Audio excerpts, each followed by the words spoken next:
नमस्कार, मैं अमीषा सिंह स्वागत करती हूँ आप सभी का एबी बिहार न्यूज सच की तलाश सच्ची खबर में।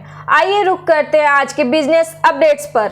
लगातार 5 सत्र में भारी गिरावट के बाद हफ्ते के अंतिम कारोबारी दिन शुक्रवार को शेयर बाजार में तेजी का रुख है। सुबह बॉम्बे स्टॉक एक्सचेंज का सेंसेक्स 539 अंकों की तेजी के साथ 47,423 पर खुला। इसी तरह नेशनल स्टॉक एक्सचेंज का निफ्टी 129 अंकों की तेजी के साथ 13,946.60 पर खुला। हालांकि इसके बाद इतनी तेजी नहीं रह पाई। सुबह 10 बजे के आसपास सेंसेक्स 46,884.92 पर पहुंच गया। इसी समय निफ्टी भी थोड़ा टूटकर 13,827.60 पर पहुंच गया। आज संसद में इकोनॉमिक सर्वे पेश होना है। ऑटो, मेटल और बैंकिंग सेक्टर में खरीदारी देखी गई, जबकि मिड कैप स्मॉल कैप में भी आधा फीसदी की बढ़त देखी गई। एनएसई में करीब 928 शेयरों में तेजी और 203 शेयरों में गिरावट देखी गई।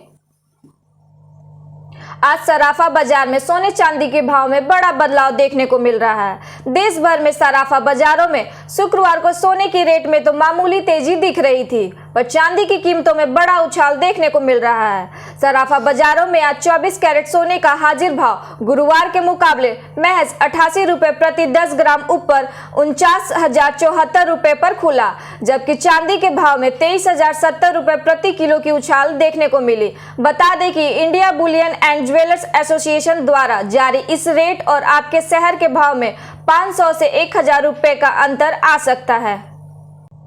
अगले महीने यानी 1 फरवरी 2021 से कई नियम बदल जाएंगे, जिनका सीधा असर आम आदमी पर पड़ेगा। सबसे महत्वपूर्ण है कि 1 फरवरी को आम बजट पेश होगा। वित्त मंत्री निर्मला सीतारमण 1 फरवरी को बजट पेश करेंगी। वहीं एटीएम से कैश विड्रॉल का नियम भी बदल सकता है, इसीलिए 1 तारीख से पहले आप इन सभी बदलावों के बारे में जान लें, जिससे आपको नुकसान ना उठाना पड़े।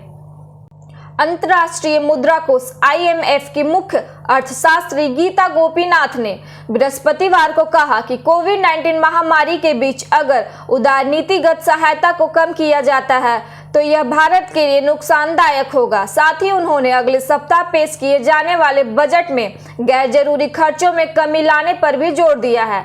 आर्थिक शोध संस्थान NCAER के 9वें CD देशमुख व्याख्यान माला में गोपीनाथ ने वीडियो कॉन्फ्रेंसिंग के माध्यम से संबोधन में कहा कि भारत सरकार के लिए लोगों को और सीधे तौर पर और मदद देने की गुंजाइश है।